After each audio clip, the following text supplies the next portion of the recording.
at this point in time, they are not there. And that's also another big problem for this framework agreement.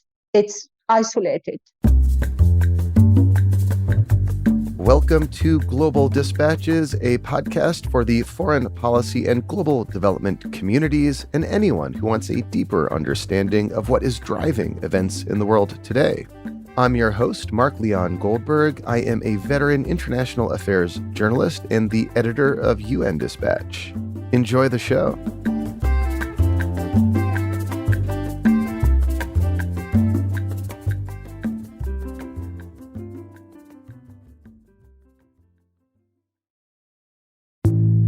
In April 2019, Sudanese dictator Omar al-Bashir was ousted in a coup after nearly 30 years in power. The coup followed months of mass civilian protests against his regime. The military leaders who toppled al-Bashir soon entered into a transitional governing partnership that included civilian leadership. The stated plan was to hand over full government control to civilians by November 2021. However, in October 2021, the military leaders mounted yet another coup, purging civilians from the government. The Sudanese people and the military government have suffered mightily since then. Under heavy international pressure, the military government entered an agreement with civilian leaders for another democratic transition in Sudan. That agreement was signed on December 5th of last year, and this is where I pick up the story with my guest today, Hala al-Karib, a Sudanese activist, research practitioner, and director of the Strategic Initiative for Women in the Horn of Africa. We kick off discussing who negotiated that December 5th agreement and its key provisions before discussing the many layers of challenges ahead to a successful democratic transition in Sudan. As always, if you have suggestions of people I should interview or topics I should cover, please send me an email using the contact button on globaldispatchespodcast.com. And today's conversation was produced in part with the support of the Carnegie Corporation of New York, and it is part of a series of episodes featuring African expertise on peace and security issues in Africa. And lastly, do become a premium subscriber to the podcast. You can do so directly in Apple Podcasts or by going to patreon.com/Global Dispatches. Thank you. Now, here is my conversation with Hala al-Karib, director of the Strategic Initiative for Women in the Horn of Africa.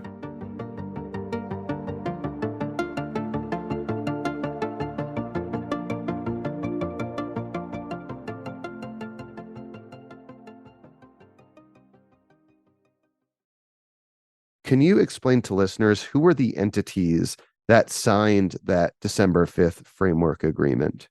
So the December 5th framework agreement, it's initiation of a political process in simple terms between the military who did the coup on October 25th, 2021, and large portion of Sudan political parties who represented the civilian forces who were leading the civilian government at the time of the coup.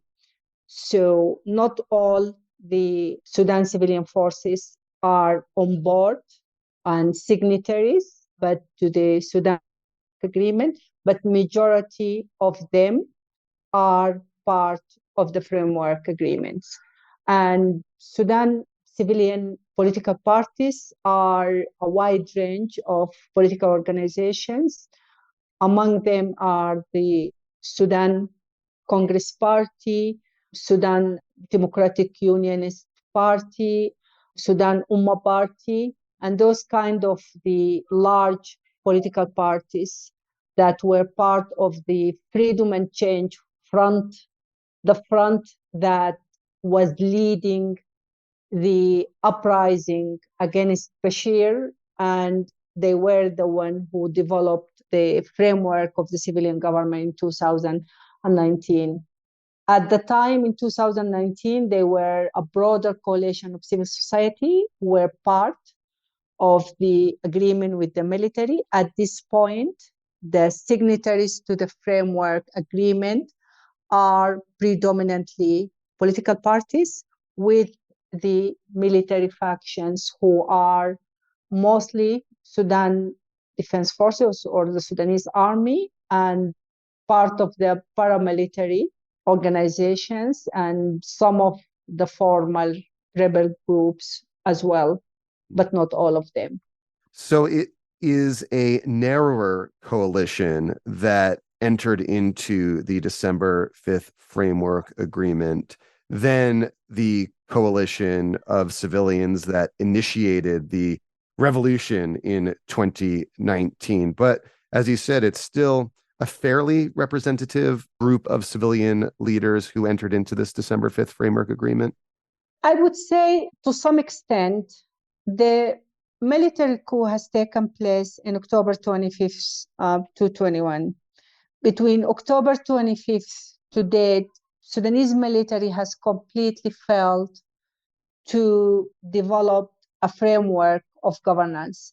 And the country situation is in turmoil since then. Of course, we have regular protests, and we have a large number of militarized groups who are occupying many cities, particularly in Darfur and peripheries of Khartoum and so on. But the military has failed completely in forming a government system or in reaching any form of agreements or engagements with the civilian forces.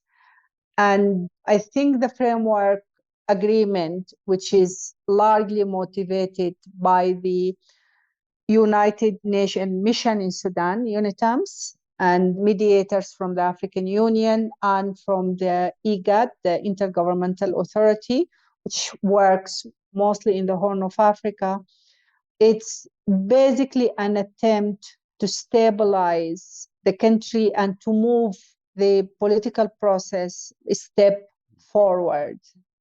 So, as you said, this agreement was mediated and supported by the UN, the African Union, and the regional group IGAD or EGAD.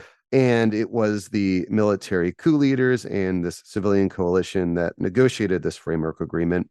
Broadly speaking, what does this framework agreement say or stipulate?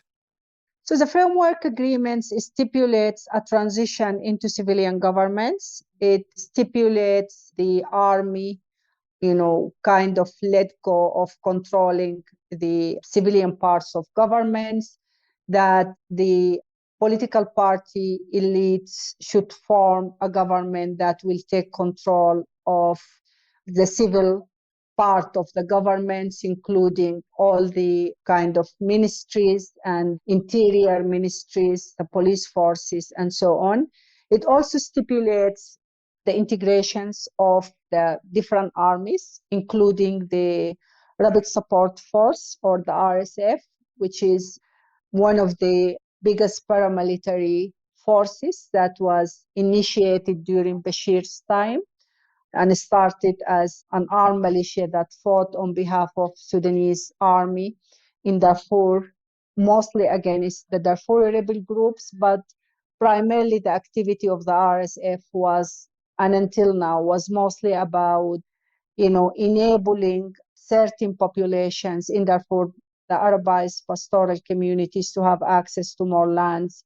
So they kind of grow out of that role, and they became one of the very strong actors and players in Sudan's political platforms. The fact that they also were the biggest suppliers of soldiers to the Saudi coalitions in the Yemen's war. And in the past few years, they also became very much involved in gold mining, and they established partnership with the Russian Wagner company. So they have access to resources. They had strong connections to some of the regional actors. And so that gave them a very strong position. And the leader of the RSF Yes. is the Yeah. number 2 person in the Exactly. coup.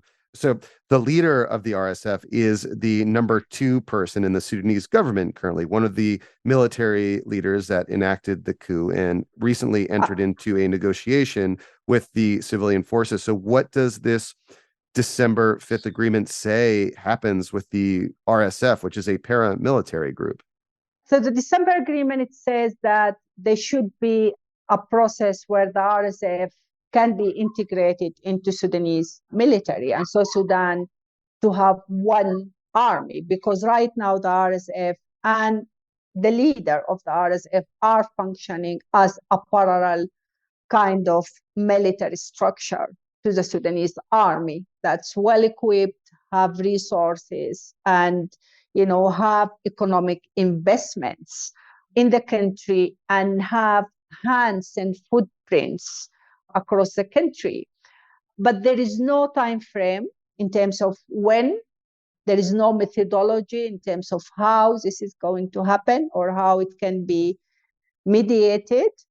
So in broad terms, what's happening at the moment is that there is an expectations of transitions of power similar to what happened in 2019, yet in my view, in a way more volatile political and economic situation, bearing in mind though that there is other actors, which is we have the Muslim Brotherhood who are very active still and organized, and they don't accept the fact that they are not part of the framework agreement. We have the actors of the Juba peace agreement. And you'll have to explain who, what that is. The Juba peace agreement, in my understanding, was a broad peace agreement between the transitional government and a variety of rebel groups as a way to sort of fold them into the political process and have them at least attempt to lay down their arms. Exactly, but it also came at a price of making sure that they has to be rewarded for letting down their arms by given political positions and given access also to investments and given access to resources, including mining, including other resources and privileges.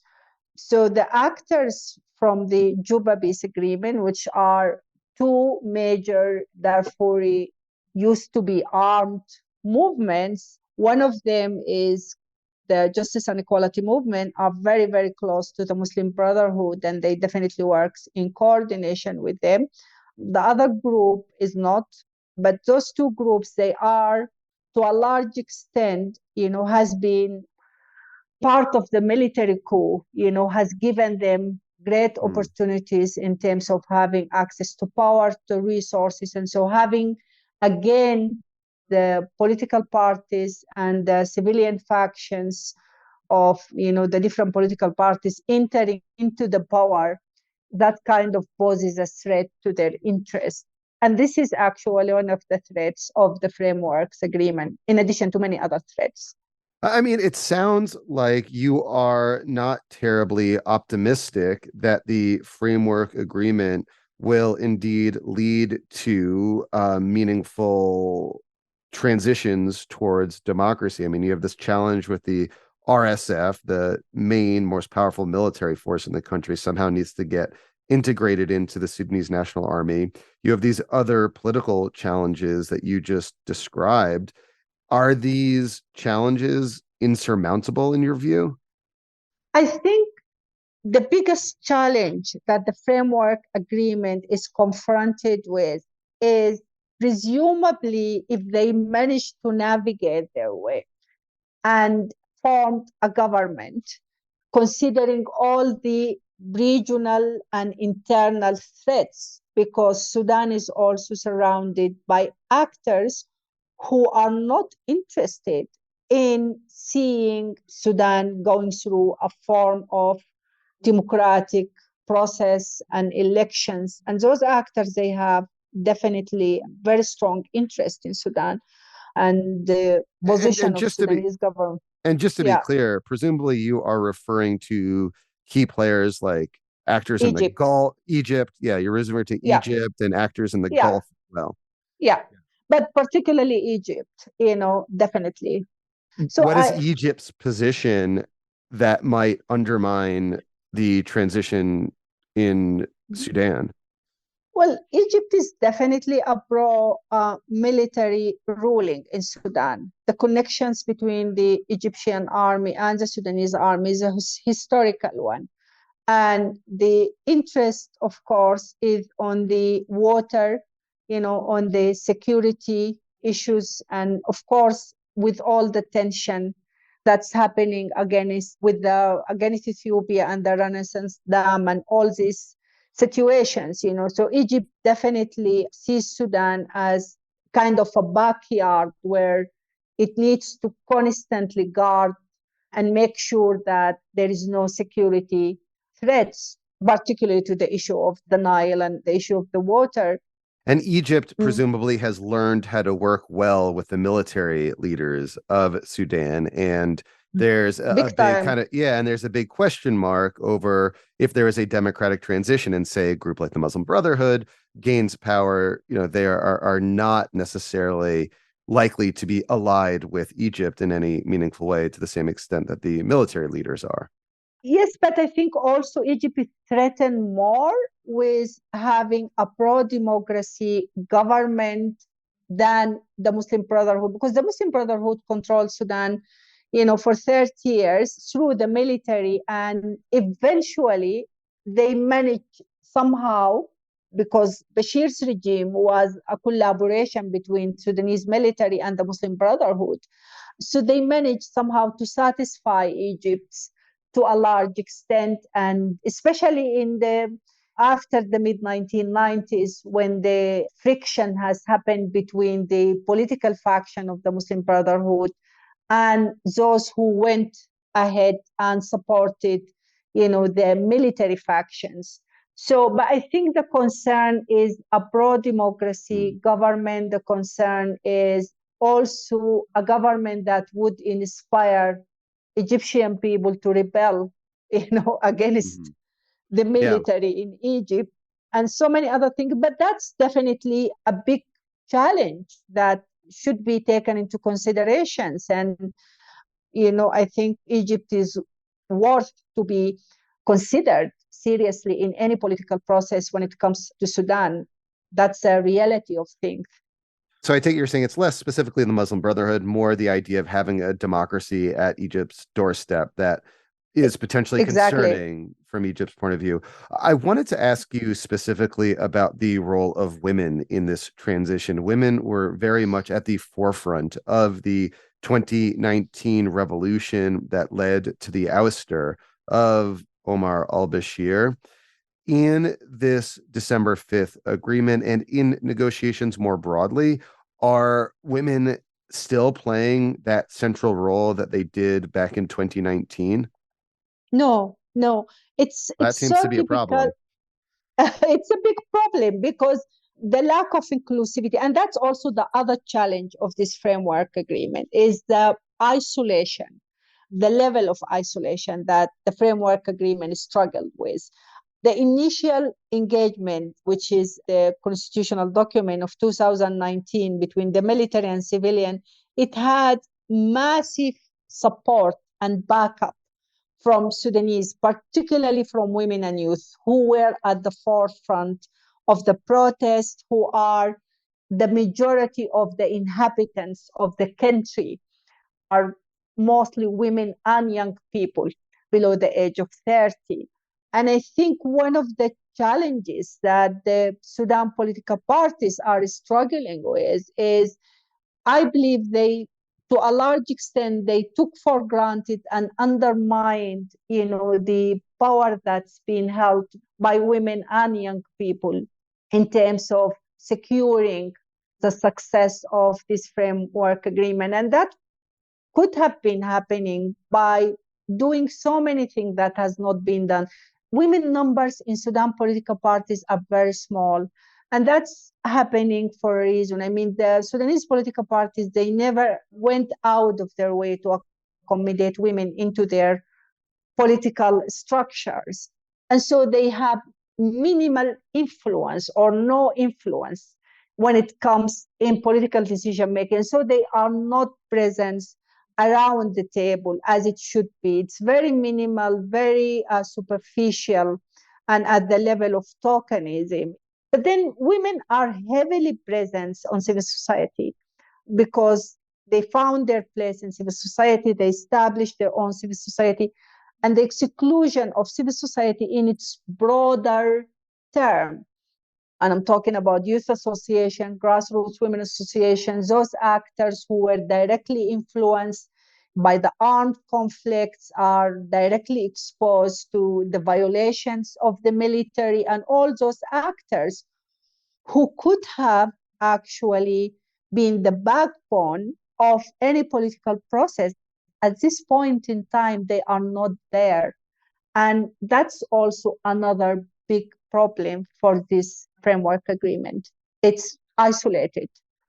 So you described just so many challenges to specifically the implementation of the December 5th agreement, but more broadly, a meaningful transition to democracy between, as you just said, the exclusion of women, the potentially nefarious role of Egypt, the challenge of integrating the RSF into the military, and other challenges around political inclusion.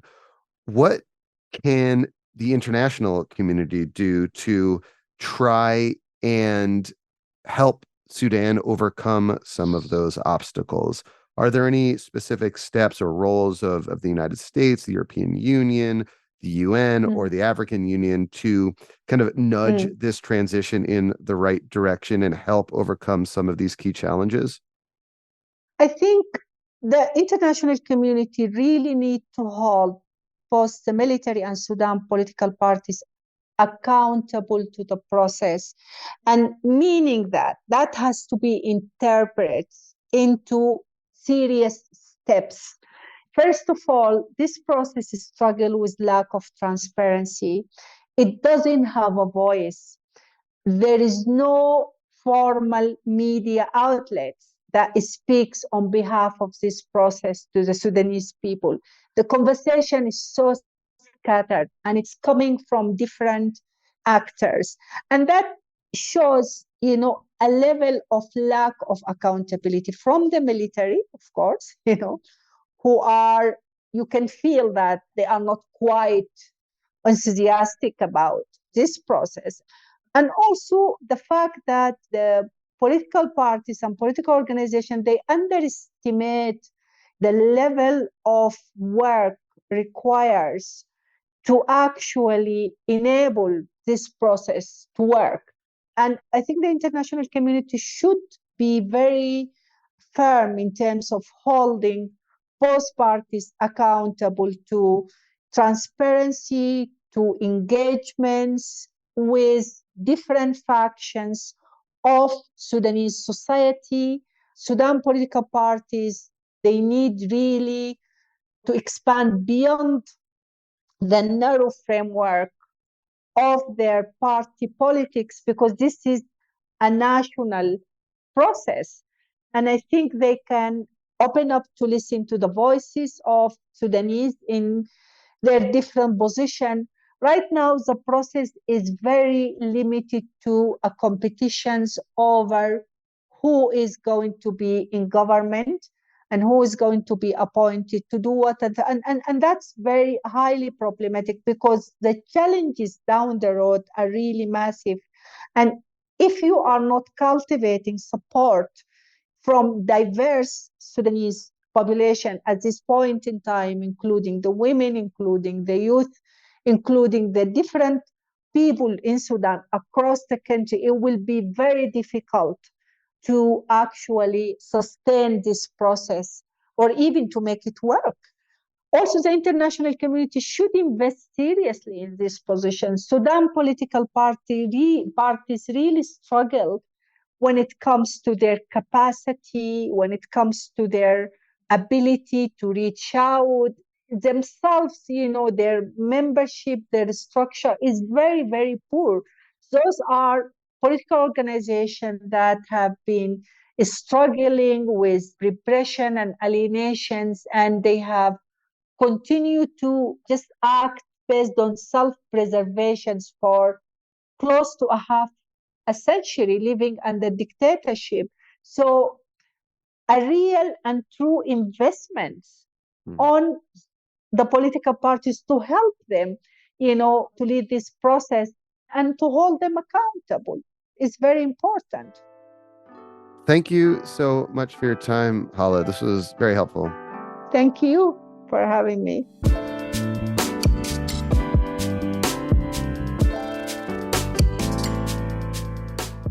Thank you for listening to Global Dispatches. Our show is produced by me, Mark Leon Goldberg, and edited and mixed by Levi Sharp. If you have questions or comments, please email us using the contact button on globaldispatchespodcast.com. Before you go, do take a moment to show your support for the show by becoming a premium subscriber. If you're listening on Apple Podcasts, you can do so with a couple taps of your thumb. If you're listening elsewhere, you can go to patreon.com/globaldispatches. We rely on support from listeners to continue to do what we do far into the future, and by becoming a premium subscriber, you will unlock access to our entire archive of hundreds and hundreds of episodes. Please rate or review the show on Apple Podcasts.